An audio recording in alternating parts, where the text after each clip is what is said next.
to the OK Guard Show.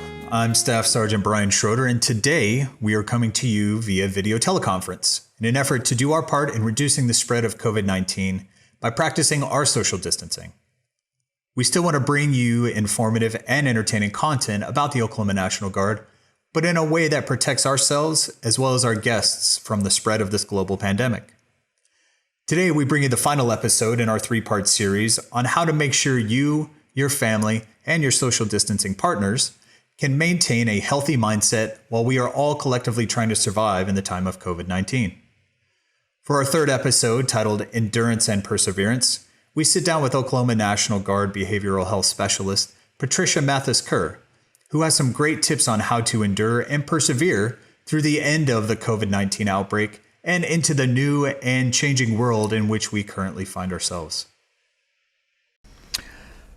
Okay, today we're going to be talking about endurance and perseverance. Having endurance and perseverance through any hardship, any struggle can be a very valuable tool for any one of us to have. And with us today, we have a very special guest. Please go ahead and introduce yourself and tell us what you do for the Oklahoma National Guard. Hello, I am Captain Patricia Mathes-Kerr. I'm a licensed clinical social worker. On the traditional side of the guardhouse, I'm an embedded behavioral health officer for the 45th Field Artillery Brigade. Okay. On the non-traditional side, the civilian side, I am a contracted behavioral health coordinator for Quality Innovations, Inc. Okay. What that means is I kind of do the same thing in uniform and out of uniform. Okay, good. So you have a lot of personal experience that you can bring to the civilian side of the job when it comes to helping soldiers because you've been there, done that. Exactly. Yes, I've been on both sides, both family, deployed, military practicing, civilian practicing. Okay, so how long have you been doing both roles, the military and civilian side?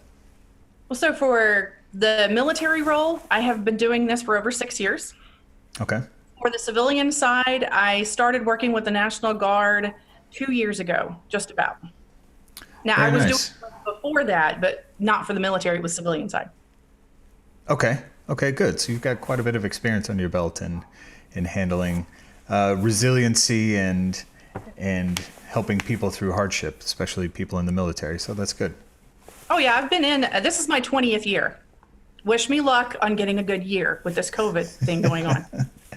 I think that they're probably going to work things to where people can telework a good year. I don't know. I don't know how they that'll will. work. I I was don't make those ATR decisions. for 12 years. We always did that. We always worked it out for the troop.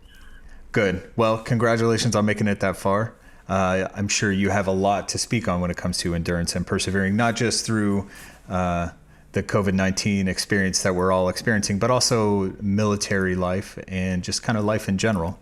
So let's go back to talking about the COVID-19 and what's on everybody's mind as we're sitting at home and not really allowed out of our own four walls, it seems like. I know, right?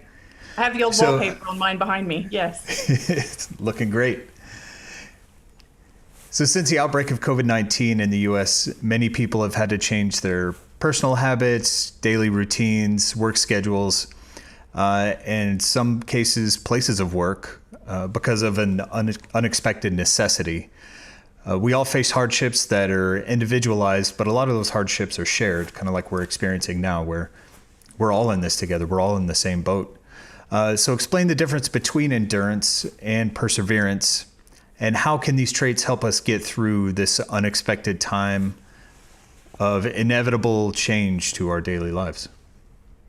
Well, first, I like to keep it simple and logical, both civilian and professional side. So with that, what I mean, and I used to be a junior high teacher before I joined the military, so I always add an educational aspect to everything. Okay. So first, let's look at endurance and perseverance, the definition. Sure. So a lot of people try to attach some form of good or bad to a definition or a word or an action. That's not usually the case. Normally, things like endurance and perseverance are tools, much like feelings are. Feelings are tools. They're neither good nor bad, they just are. What you do with them is what helps. So basically looking at the definition. So endurance, what is that? Well, it's the fact or power of enduring an unpleasant or difficult process or situation without giving way. Okay. Okay, everybody's like, what? Let's leave that there for just a second. Okay.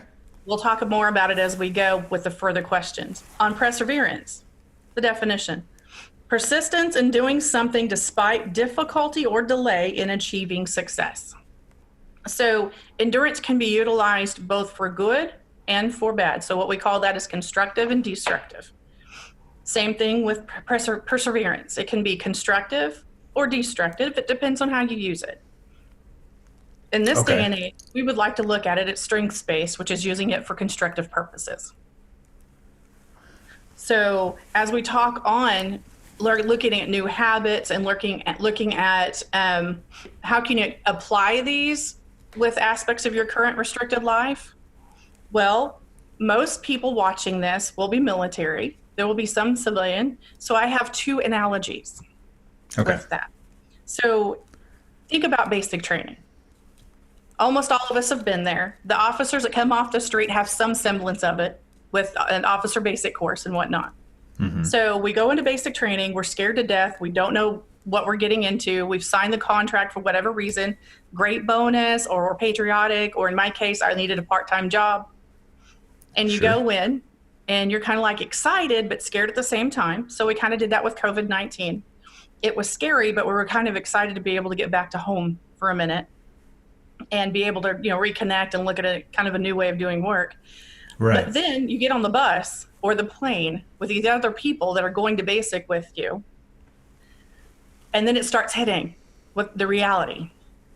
And then you start getting scared because you're like, oh, what did I sign up for? And same thing with COVID. Now we're home. We've been here a couple of weeks and it's like, oh, what have I signed up for? So we're kind of scared. Now, the difference is going to basic, you're kind of with people, you just don't know them. With the COVID, you're a little more isolated, but we have social media. So you can be with a bunch of people even though you don't know them. There's a similarity. True.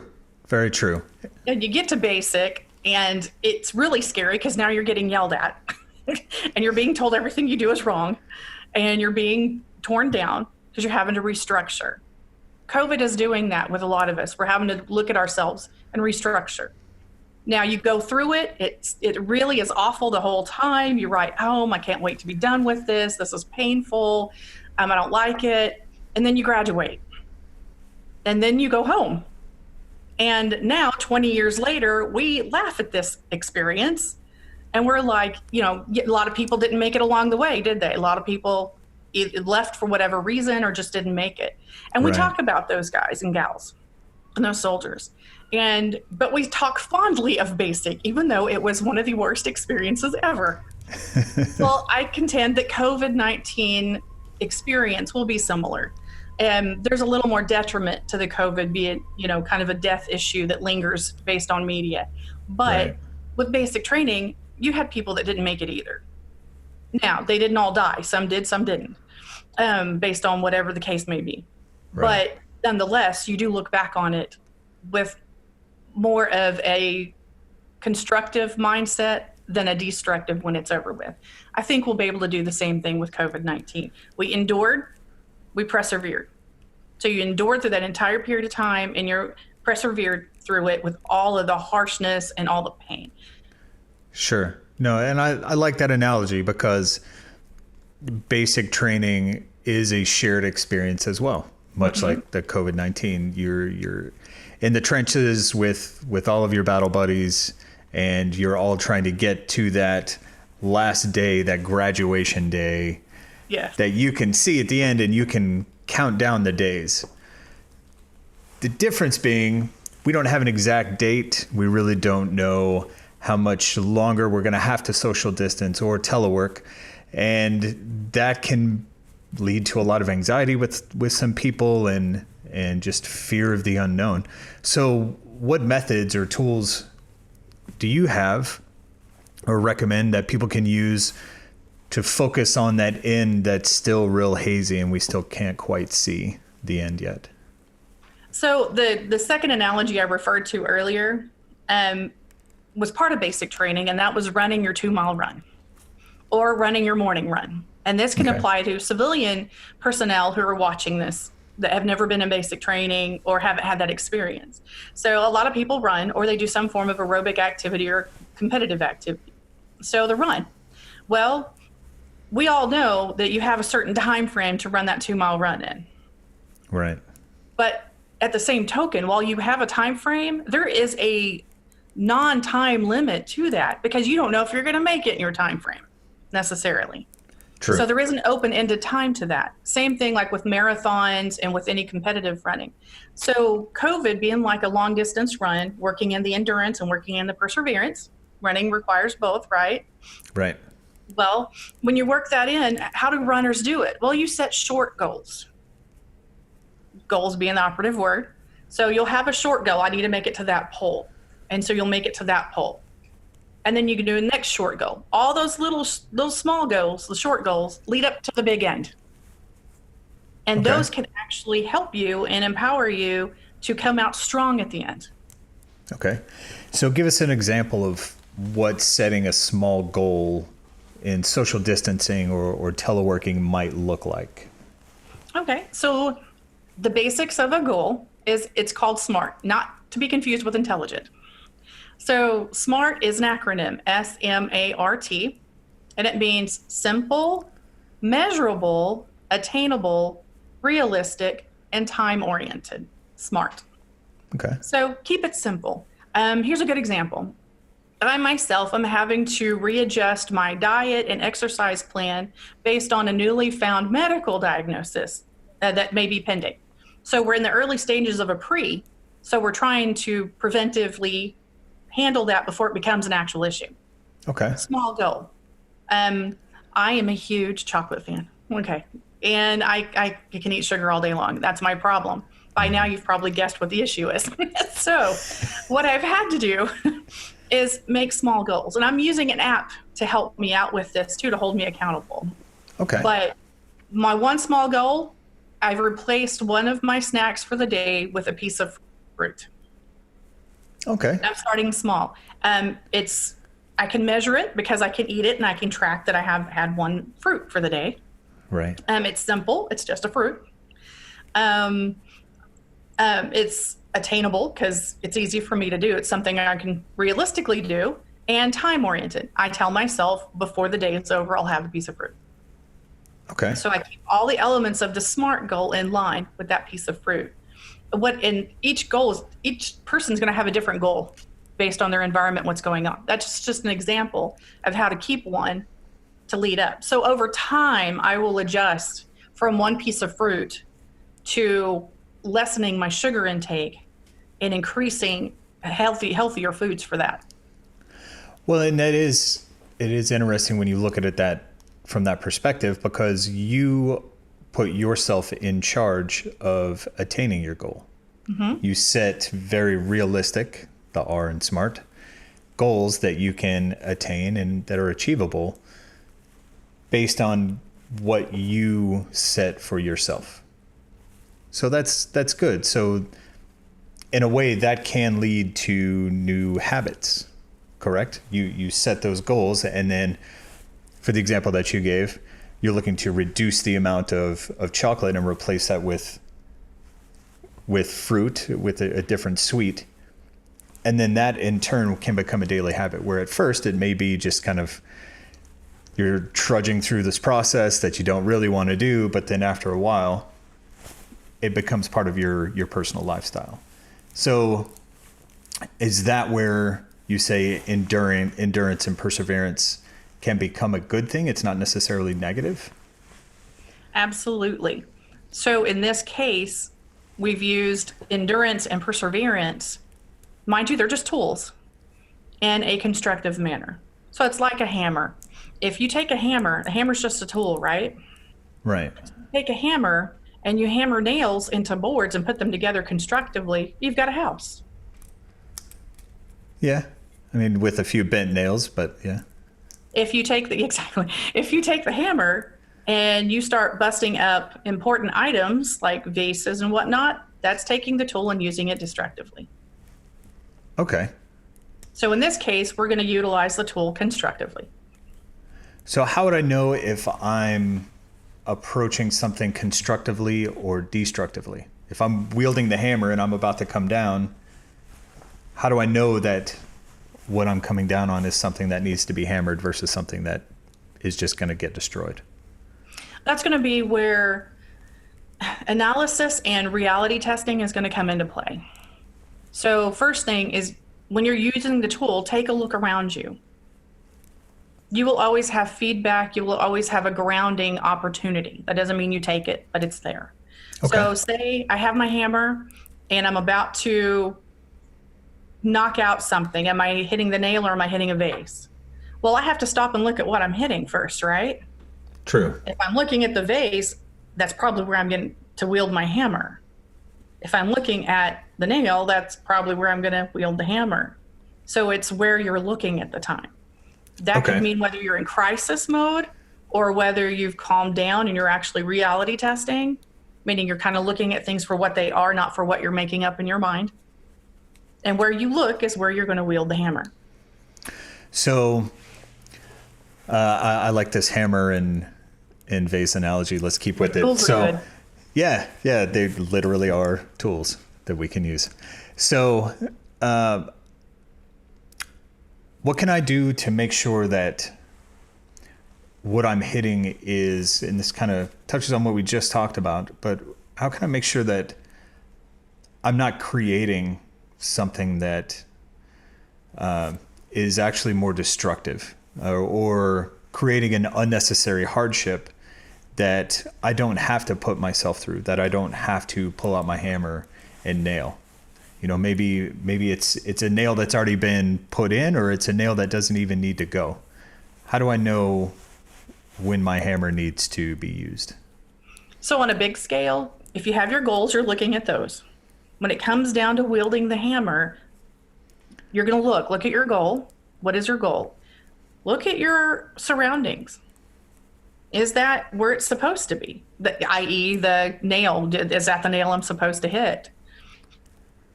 Okay. And then you take a minute.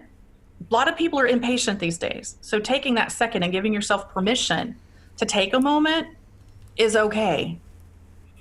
You don't have to act immediately. I know a lot of people feel like they need to with a sense of urgency, but that's not always the case. The majority of the time you can take a minute. So mindfully kind of look at your environment, what's going on.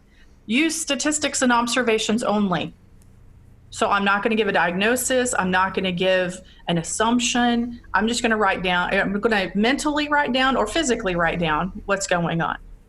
So is that nail, is it marked for this? Is that the one I'm supposed to hit? Is that the instruction I've been giving? Is that part of my goal? Then you're going to kind of question yourself.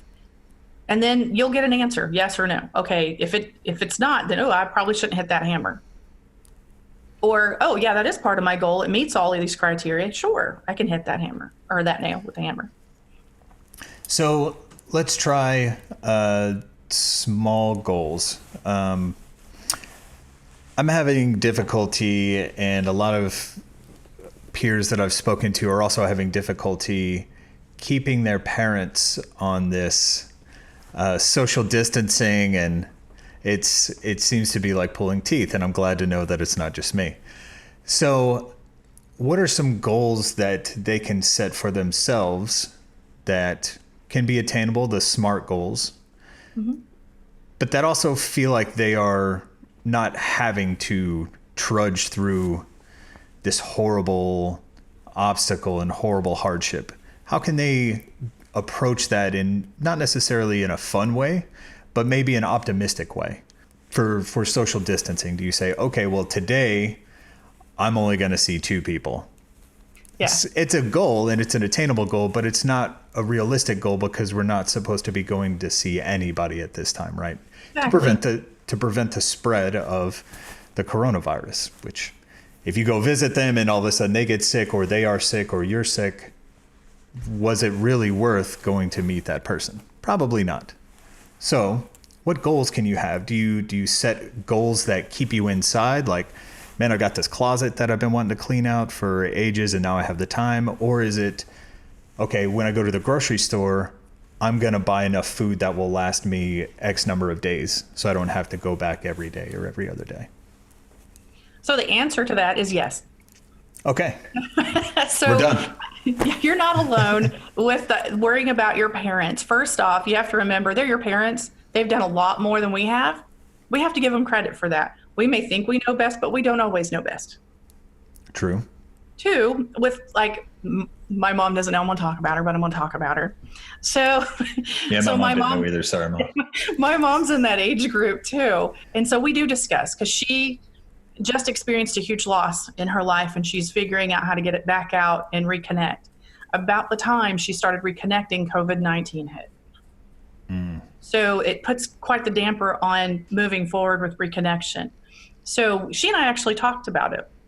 So we keep an open dialogue. I have to be willing to accept what she's saying too.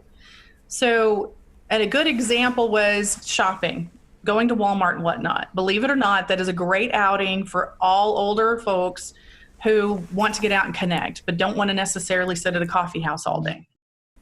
So they'll go to Walmart, right? Like Walmart, an example. Sure. So with my mom particularly, we talked about going in. Well, should you go in all the time? Well, when she would go in, she would wipe everything down. She would take her precautions, but as we found out, not all precautions are going to be effective. True. So that raises more anxiety. So I said, well, if these are not always effective, what else can we do? And so she was like, well, maybe I can limit my time going, go earlier, not as much during the week. So we did that. As more and more came about, and as COVID-19 started hitting Oklahoma harder, and the reality starts coming out more, you have to remember your parents have to accept this too. And everybody accepts it in their own way, in their own time. So as my mom was accepting it, this week she started doing the order online and have them bring it to your car, which is a huge jump from going in and just wiping everything down. Excuse me. So she has made a huge leap in a week, and I make sure I give her those kudos. For someone who doesn't do Facebook, who doesn't do most social media, that's a huge jump to be able to go online shopping. Sure. And to do something like that. So she herself, without realizing it, has set SMART goals. They were small, simple, measurable, attainable, realistic. Now, we didn't have a specific time, but I would back in that when I talked to her with, well, when are you going to try that? Okay. And she would come up with a time. Well, I'll try it Monday. Well, let me know how it goes, you know? And so as we go, she enjoys that freedom of being able to make her own decision and try to do something safely without me impeding and without me having to feel anxious, because I don't control her life. A lot of kids don't realize they don't control their parents. You don't control them. So, but you can encourage and empower them so that you feel less anxious.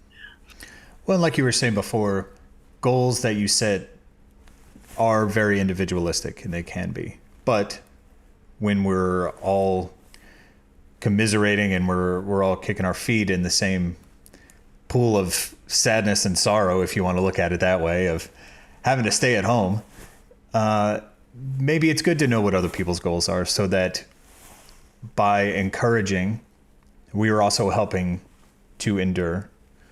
We're seeing how other people are endure, which will help us in the long run persevere. So maybe it is good to help, or to stay in communication with your friends, with your family, help them set goals that they can attain. And that's one way we can keep check on each other. Yes. What are a few brain health techniques or practices that you would recommend that we can use to motivate our mental health to be clean and sanitized, like a shopping cart at Walmart should be, hopefully? Yeah, right. If your mom's going, it would be. Well, I wish we had the Clorox for the brain, but we don't. So one thing Fair enough. you can do, be patient with yourself. I'm an impatient person. I'm tolerant, but impatient. So I have to stop and go, it's okay for me to try to transition. The unrealistic expectations that come with being patient or impatient really can play with our anxiety. So I may have this expectation that I can be home and I can do all this. This is like a Saturday when I'm not at work. Not true. We now have children at home that we have to teach. If you've never been a teacher, there you go. You're Right. also working from home, or you may have just lost your job. Another level of anxiety. Also, now you're getting to see all this media exposure on how awful this can be. Now you're also separated. No human likes to be told what not to do. Or people True. wouldn't start drinking under the age of 18. So we're told we have to stay home. Now, we wanted to before, but now we're being told we kind of have to. Well, it changes your mindset. So refocusing that mindset to giving yourself permission, being patient with yourself, realizing this is a transition. It takes 6 months to a year to transition in anything new.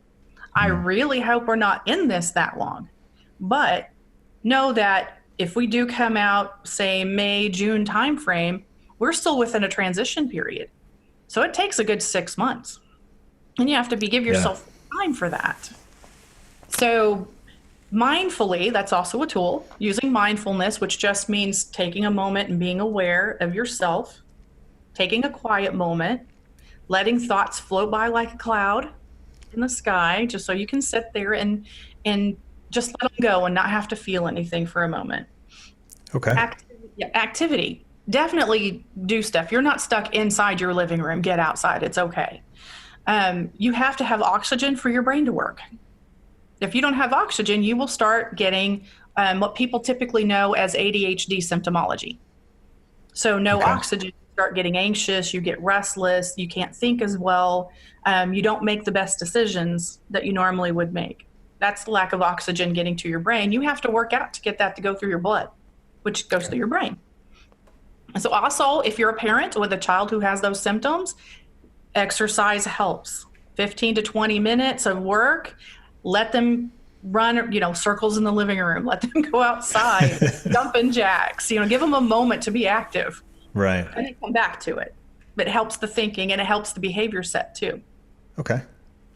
Goal setting, like we talked, is also one of the brain cleansing tools. It helps organize. I know that if I can keep everything up here, and I will go start crazy. So my goals, I have to write out, or I'm a techno nerd. I have, my new phone that you can open and close, and I have my tablets. So I keep my lists and my organization on those. Okay. I have to get them out of here or it's going to get clogged up in there. So I put them out on paper or whatever your choice of means are. Humor. One of my biggest things is humor. You will think better and have a brighter outlook if you laugh. Laughing changes the brain chemistry to a positive state. Gives you a little more dopamine. Hydration's definitely key. I know in the I'm on the medical team for the FAB. We can't preach hydration enough. Well, it counts for this too. Hydration is key. It keeps your brain flowing. It's part of the oxygen that your brain needs. So that gets it from the water. Bright lights, sun. With my son, he likes to game. So he's an up and coming gamer. So we took and put bright lights in his room because he had dim ones before. Okay. And that made a huge difference. He came down remarking, "Mom, I feel like I'm awake now. I don't feel like I'm depressed. I don't feel like I'm down." So I'm like, oh, who guessed bright lights? That's my training, and I never thought about it until then. So we put bright lights in his room, but we try to get some sun too. And hobbies. If you don't have a hobby, it could be painful. So, and if you're like me and you like to shop online, instead of making your hobby shopping online, because it can get expensive, then be very dangerous these days. Yeah, put everything in a cart or in your list. Then go away from it, do something else, come back to it. Okay. And you'll find a lot of stuff you're like, why did I put that in there? And you don't have the buyer's remorse. So those are all little brain tools you can use. The hobbies are a good one for activity and whatnot. There are more intensive therapy tools, but that's something you'd have to kind of contact us direct on. It sounds like endurance and perseverance is something that we all have inside of us. We've all experienced, whether we realize it or not. It's gotten us to this point, at least. And very simple things like setting a goal, an attainable goal. Listening to your body when your body is reacting and you don't know what's happening, that's your body telling you that you need to change course or do something different than what you're doing because it's not going to end well. Staying hydrated, one way to knock two of those birds out with one stone would be to set a goal to create a new hobby. Yeah. Maybe a small one. Maybe you don't set a goal to build a house. Maybe you just set a goal to change that light socket that's been out since you bought the house or whatever that might be. Those are the goals that I'm setting now. That's right. That's right. If they're looking a little wilty, that's the plant telling you it needs a little drink too. So stay hydrated, keep your plants hydrated. Patricia Mathes-Kerr, thank you so much for joining us today. Are there any resources that soldiers or their families or even our listeners that are not in the military can use to reach out if they're feeling down, depressed, or they just need to speak to somebody because they've lost their motivation to persevere? Absolutely. There are lots of resources, believe it or not. I thought we were going to be more limited than we are. Okay. However, I will name a couple. If anybody would like more resources, one of the resources I'm going to give you in just a second, you can get in contact with us through that as well, and text or call. The first one I'm obviously going to point out there is the OK Guard app. Okay. So the OK Guard app, if you hit the crisis service link on there, it's a picture link, you'll see all the information you could ever want on resourcing. Military One sources listed there, which is an excellent resource. Also, you can scroll down and you'll see the Behavioral Health Coordinator block, the BHC block. You can click on that and it gives you all of my information, John Dixon's, and Michelle Burris's information to call or text if you have a question. The OK Guard app, is that, and the resources that are there on that app, is that only for guardsmen? Is it guardsmen and their family? Actually, anybody can go on there. It is an open app. Okay. It's designed for anybody that may know a soldier, a veteran, a service member of any sort that needs assistance. So what happens is if you go on there, you can go to the BHC tab that I talked about. You can fill out the form and it will come to us. It goes directly to us. It doesn't go to anybody else. Okay. And then from there, we will make that determination on what level of care is needed, what resources would be best beneficial. For anyone that's civilian military, 211 is a good resource. If you go online, it's 211oklahoma.org. Okay. You can go there. They have everything from financial to mental health, everything in between. You have to meet your basics. Sure. If you don't have your food, your clothing, your shelter, and your safety, you're going to have problems with everything else. So basics first, and then we move on to the other things. One last question. What do you see as positive outcomes from this whole COVID-19 experience so far? So far, it's been painful, but it's been actually a good outcome, is people getting back in touch with themselves. We allow ourselves to get so busy that we avoid ourselves.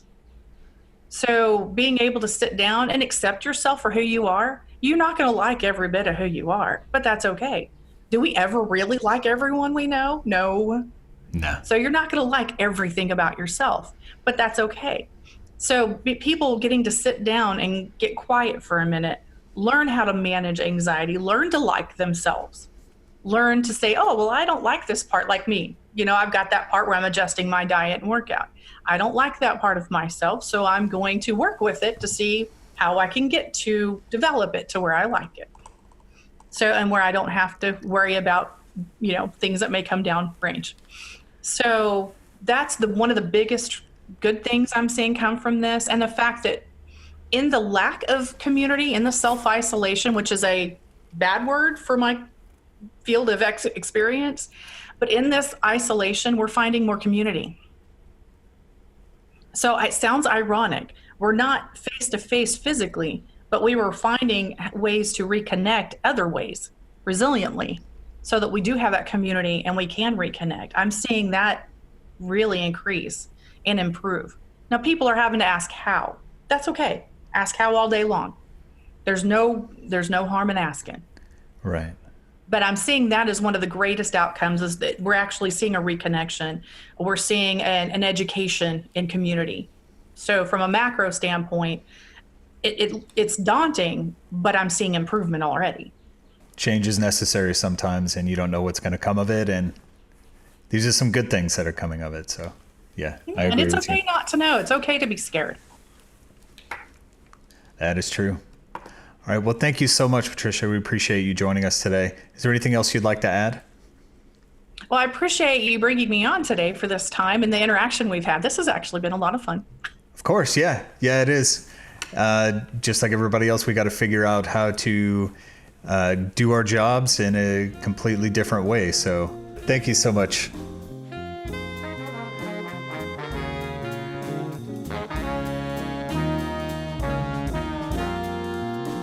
The OK Guard Show is produced by the Oklahoma National Guard Public Affairs Office.